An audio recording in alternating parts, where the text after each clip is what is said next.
Do you know Joseph Conrad? He is one of my favorite authors.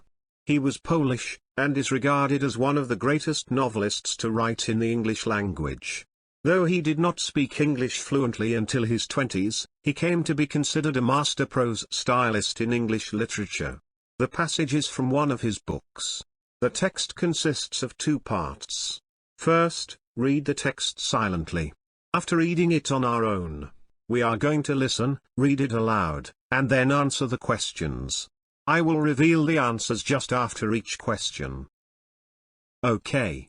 Let's start.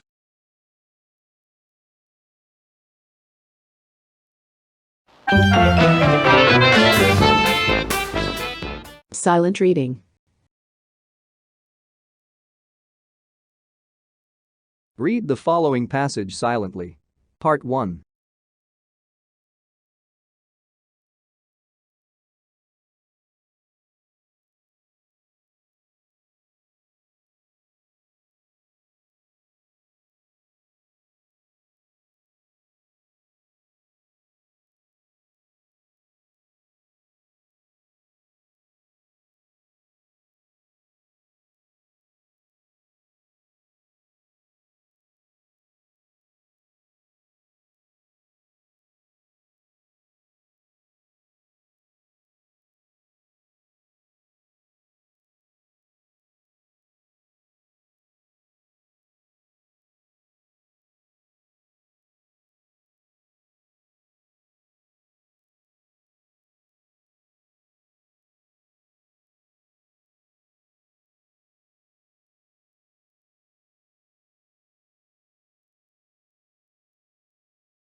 Part 2.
Reading aloud.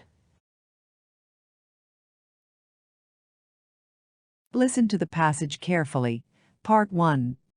Between us there was, as I have already said somewhere, the bond of the sea. Besides holding our hearts together through long periods of separation, it had the effect of making us tolerant of each other's yarns and even convictions. The lawyer, the best of old fellows, had, because of his many years and many virtues, the only cushion on deck and was lying on the only rug. The accountant had brought out already a box of dominoes and was toying architecturally with the bones. Marlowe sat cross-legged right aft, leaning against a mizzen-mast. He had sunken cheeks, a yellow complexion, a straight back, an ascetic aspect, and, with his arms dropped, the palms of hands outwards, resembled an idol. The director, satisfied the anchor had good hold, made his way aft and sat down amongst us. We exchanged a few words lazily.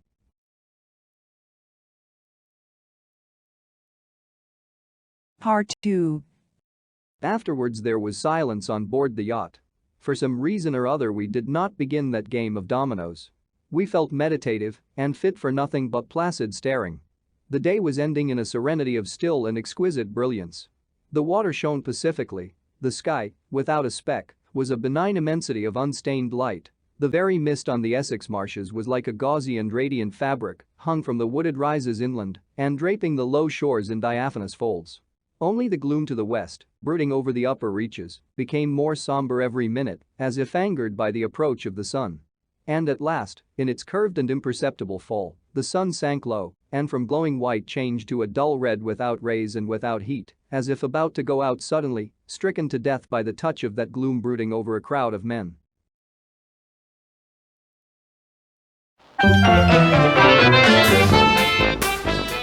Questions. Answer the questions, please.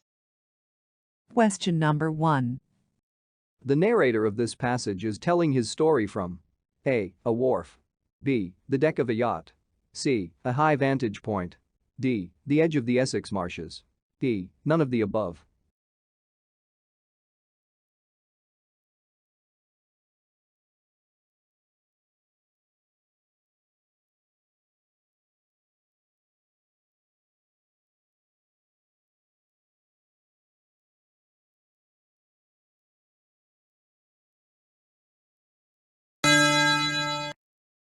B. The deck of a yacht.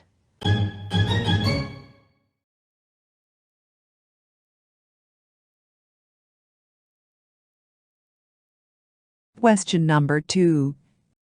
The mood of the men in this passage is best described as A. Surly. B. Resigned. C. Contemplative. D. Restless. E. Ecstatic.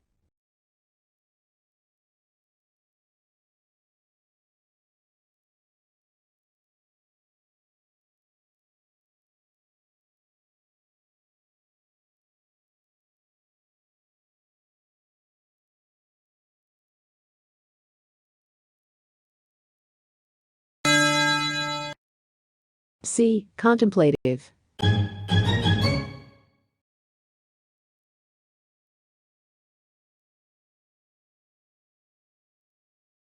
Question number 3.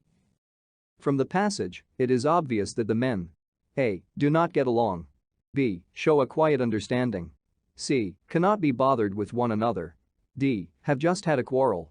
E. Are worn out.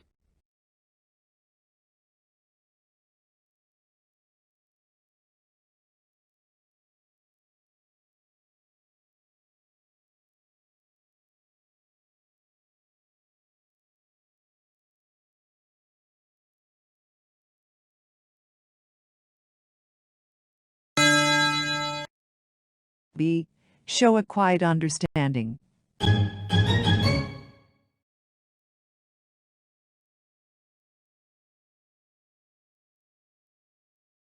Question number 4. The word diaphanous, used to describe the mist, means A. Almost transparent. B. Fragile. C. Suffocating. D. Silent. E. None of the above.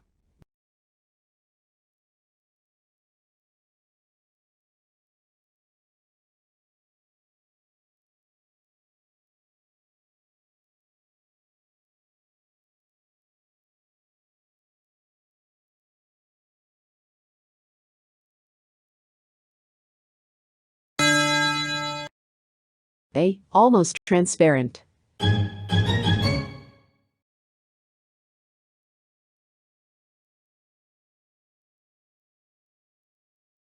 Question number 5. Taken as a whole, the passage is best described as A. A narrative with an historical perspective. B. A discussion with anecdotes. C. An expository passage largely concerned with definition. D. Descriptive passage that makes use of visual imagery. E. None of the above.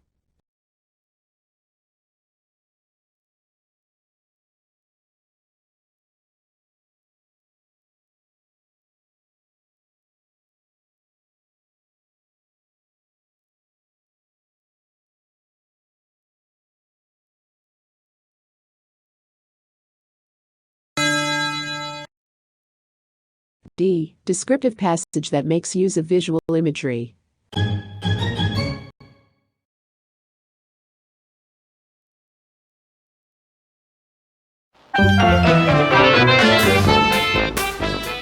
Bonus question. Answer the following question according to the text. The atmosphere created by the word brooding is A. Oppressive. B. Agitated. C.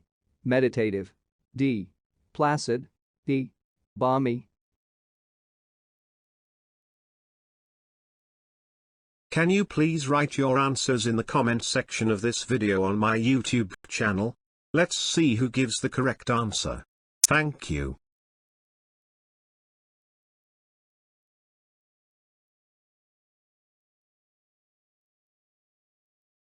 I am a teacher of English, and doing the job that I love. Please visit and subscribe to my YouTube channel for more exercises and subject explanations. Thank you.